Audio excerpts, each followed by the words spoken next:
वालेकुम, welcome back to my channel. कैसे हैं आप सब? ठीक हैं? मैं भी अल्हम्दुलिल्लाह बिल्कुल ठीक हूँ। ये सुबह का टाइम ही है और आज मैंने घर के कामों में सबसे पहले बेडशीट चेंज की है। जो पहले वाली थी वो वाइट कलर की थी और वो तो बस ना ऐसे डालने की मेहनत भी नहीं पूरी होती, 2-4 दिन में ही मैली हो जाती है। तो अब मैंने ये डाली है। ये वाली बेडशीट मुझे बहुत पसंद है। अब इसका कलर डल हो गया है, लेकिन कुछ चीज़ें इस तरह की होती हैं ना कि वो पुरानी भी हो जाए ना फिर भी किसी को देने को दिल नहीं करता। तो बस इसका हिसाब भी कुछ इस तरह से है। इसका फैब्रिक इतना अच्छा है, नरम है बिल्कुल। ये मैंने मस्कत से ली थी, लेकिन यूज़ मैंने पाकिस्तान में आके ही करना शुरू की है। अब ये पुरानी हो गई है, लेकिन मैं अभी भी डाल देती हूँ। इसका कपड़ा बहुत नरम है, गर्मी में डालने से सुकून आ जाता है। और जो इस तरह की कलरफुल सी होती हैं ना, ये थोड़े दिन निकाल भी जाती हैं। वीडियो में वैसे इसका कलर ज़्यादा ही डल आया है, वैसे रियल में देखने से ये ठीक है अभी। तो खैर ये वॉशिंग मशीन ठीक हो गई थी और अभी मैंने इसमें कपड़े डाल दिए हैं। कल शाम में भाई ठीक करने के लिए आए थे, तो थोड़े से कपड़े डाल के उसी वक्त हमने चेक कर ली थी कि सही काम कर रही है। लेकिन जब वो जाने लगे हैं ना, तो मैंने फ़िल्टर निकलवा लिए थे, क्योंकि अभी ना कपड़ों के ऊपर कचरा लगता था। ख़ास तौर पे जो वाइट और ब्लैक कपड़े हैं ना, उन पे ऐसे हल्का हल्का सा दिखता था। दूसरों पे भी लगता ही होगा कलरफुल पे, लेकिन उन पे पता नहीं चलता। तो दूसरे फिर मैं इस तरह से करती थी, जो वाइट ब्लैक है ना, वो जब वॉश हो जाते थे तो अच्छी तरह झाड़ के फिर मैं तार पे डालती थी, तो बस फिर साफ़ हो जाते थे। मैंने एक दिन पहले निकालने की कोशिश भी की थी फ़िल्टर, लेकिन वो इतने जाम हुए पड़े थे ना कि वो तो हिल भी नहीं रहे थे। तो भाई ने भी कल बड़ी मुश्किल से निकाले हैं। फिर वो निकाल के दे गए थे, उनके पास इतना टाइम नहीं था। मैंने कहा मैं साफ़ करके ख़ुद ही लगा लूँगी। तो बस अभी मैंने वो लगाए हैं और साथ ही कपड़े डाल दिए थे। और ये समझें कि मेरी जान में जान आ गई है, मशीन ठीक हुई है। मुझे तो जो टेंशन थी, बच्चे बड़े परेशान थे ना कि मम्मा इतनी गर्मी भी है और मशीन ख़राब हो गई है, तो अब क्या होगा।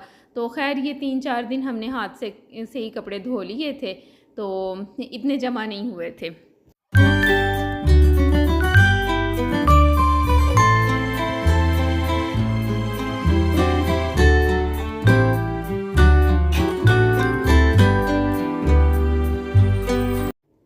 तो बस विदा भी आ गई थी और वो अपना काम करने लग गई है। और अब मैं इसे कहती हूँ कि थोड़ा जल्दी आया करो, ताकि तेज़ धूप होने से पहले पहले बाहर का काम हो जाए। अंदर का फिर कोई मसला नहीं है, जितना भी लेट हो जाए।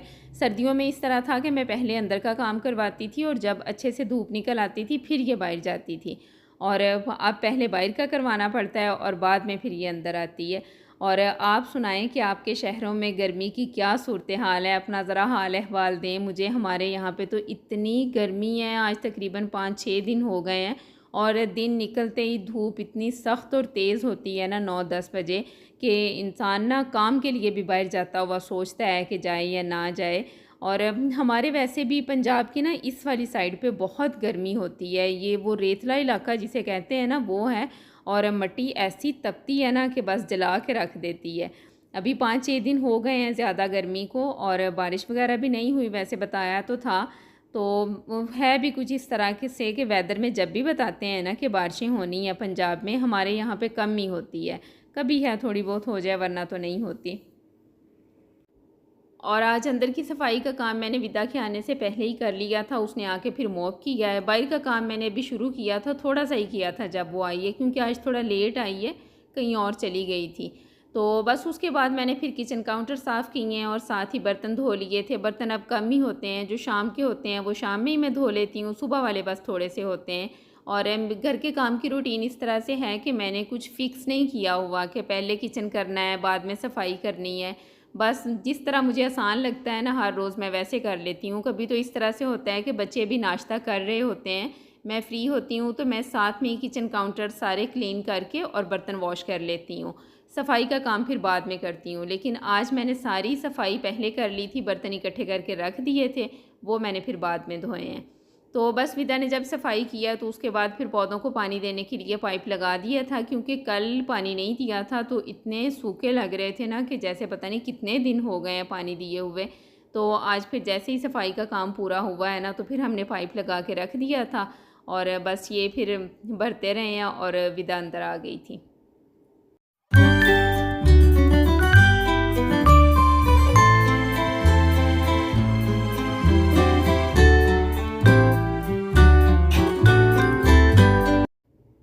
और किचन का काम करने के बाद मैंने दूध गर्म होने के लिए रख दिया है। दूध वैसे तो सुबह 8 बजे आ जाता है, लेकिन मैं लेके ऐसे ही फ्रिज में रख देती हूँ। जब किचन का सारा काम हो जाता है ना, तो फिर गर्म करती हूँ। और बस 1-2 बॉयल आने के बाद फ्लेम स्लो करके 15 से 20 मिनट इसे ऐसे ही पकने देती हूँ। इससे मलाई बड़ी अच्छी आ जाती है। उसके बाद कुछ देर ठंडा होता है और फिर उठा के फ्रिज में रख देती हूँ। और ये टमाटर मिर्चें मैंने कल शाम में तोड़ी थी, अभी बहुत ज़्यादा पकने लग गई हैं। लेकिन पौधे ना थोड़े इस तरह से हो गए हैं गर्मी की वजह से कि जैसे जले जले नहीं होते। मैं ऊपर से वॉश भी कर देती हूँ 2-3 दिन के बाद, लेकिन फिर भी गर्मी की वजह से बहुत बुरा हाल हो गया है। लेकिन माशाल्लाह से काफ़ी लगे हुए हैं अब, और नए फूल तो नहीं लग रहे, जो पहले के लगे हुए थे ना, बस वही अभी पक रहे हैं, टमाटर भी और मिर्चें भी।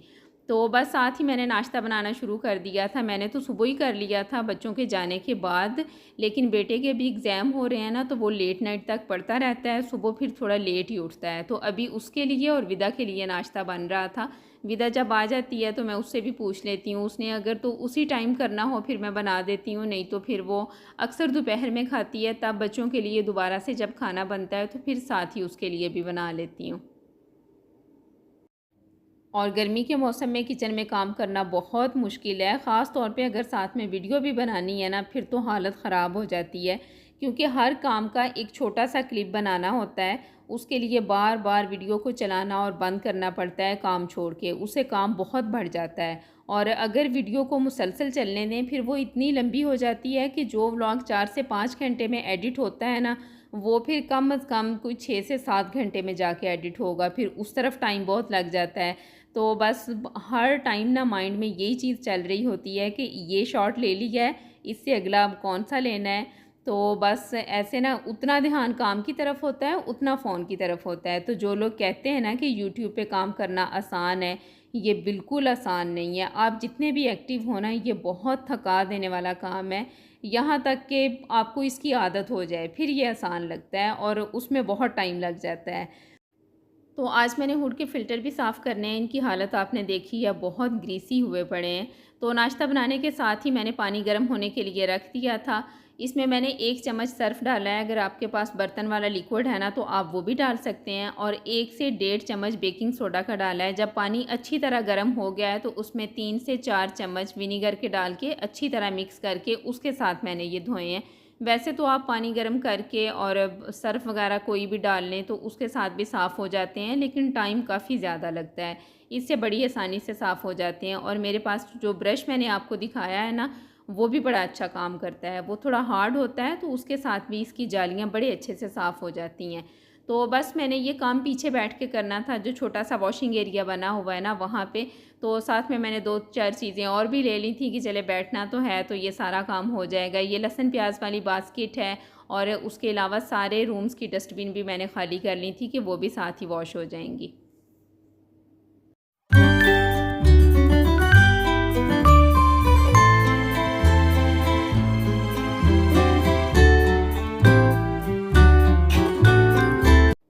तो बस सोडे वाले पानी में ब्रश को डिप करके हल्के हाथ से रगड़ते जाना है। ये बड़े आराम से साफ़ हो जाते हैं, ज़्यादा मेहनत नहीं करनी पड़ती। और हुड के जितने भी फ़िल्टर होते हैं ना, ये डबल साइडेड होते हैं, यानी इनमें डबल जाली होती है। अगर हम बहुत ज़ोर से रगड़ेंगे तो ये प्रेस हो जाएंगे और ख़राब हो जाएंगे। और इस तरह के जो काम है जो हेल्पर नहीं कर सकती ना, वो आप उनसे ना करवाएं, क्योंकि जो चीज़ उनके यूज़ में नहीं है, उन्होंने कभी भी वो इस्तेमाल नहीं की, तो उन्हें नहीं पता कि इसको कैसे इस्तेमाल करना है और कैसे रखना है। तो बजाय इसके कि आप बाद में उन्हें बोलें कि आपने ये ख़राब कर दिया, ऐसे कर दिया, वैसे कर दिया, उससे अच्छा है कि आप वो काम खुद कर लें। हमारे अपने ही घर का काम है, इससे कोई फ़र्क नहीं पड़ता।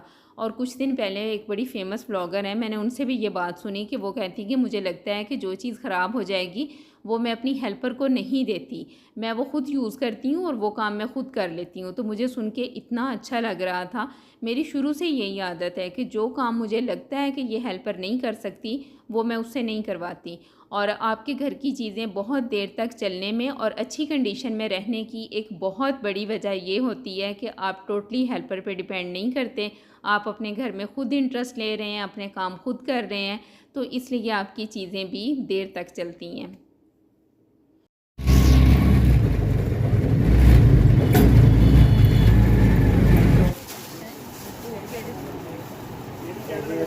भाई बहुत अच्छे थे।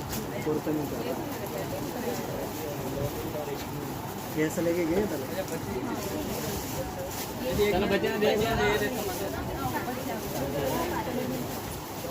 वो परला सूट तो लगा दे इसमें कलर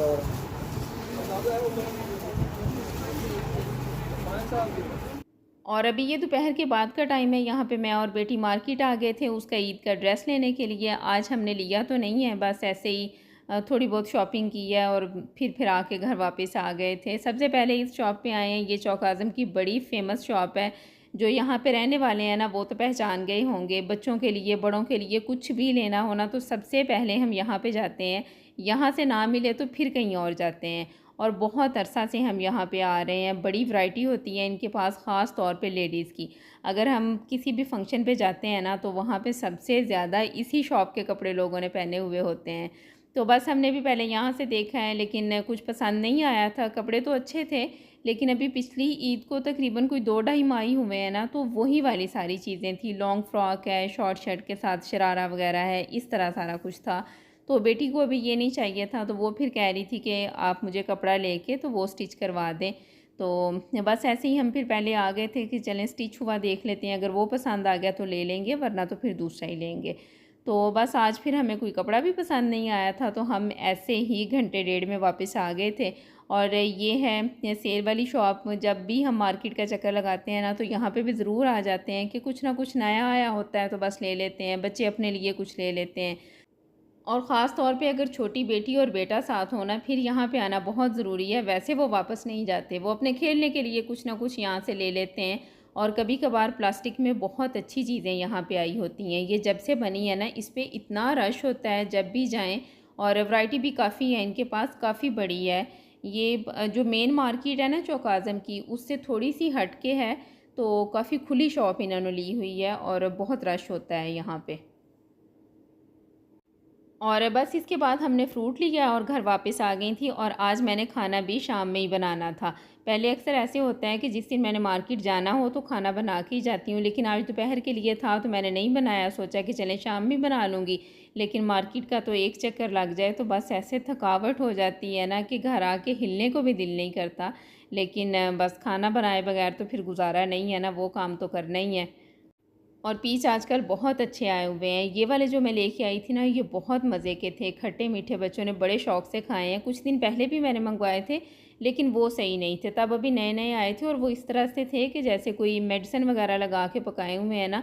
बस वो 1-2 दिन फ्रिज में पड़े रहे हैं तो वो ऐसे नरम हो गए थे और एक ना स्मेल सी उनमें से आने लग गई थी। वो तो बस ऐसे ज़ाया ही गए हैं। और ये ले लिए थे और थोड़ा सा फ़ालसा ले लिया था।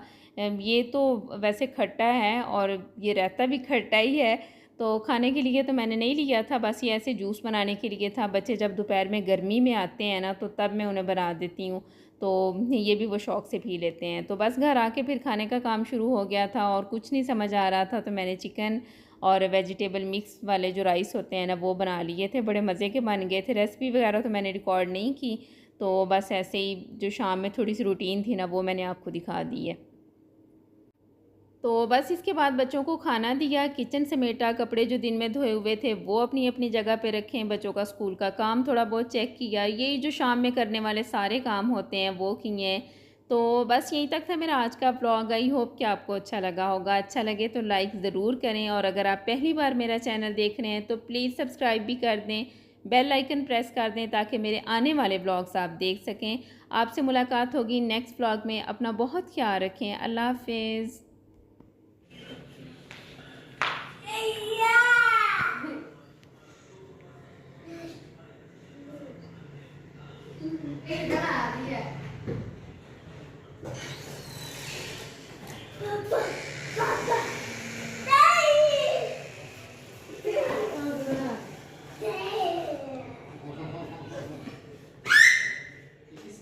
किसकी साइकिल है यार? चला के दिखाओ, चला के दिखाओ।